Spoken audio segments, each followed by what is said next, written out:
Well, highways down south right now still clogged with stranded vehicles days after Winter Storm Benjamin dumped snow and ice.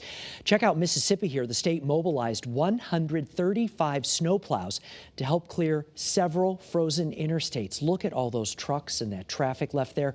Today, emergency crews and National Guard troops worked to move cars and trucks out of the way so the plows could get through and start cleaning things up. The ice on the Hudson River in New York City growing thicker tonight. Now, ferry service has been suspended, at least for now. With more bitter cold moving in, it's unclear when service would return to normal. Tugboats are out towing boats that got stuck.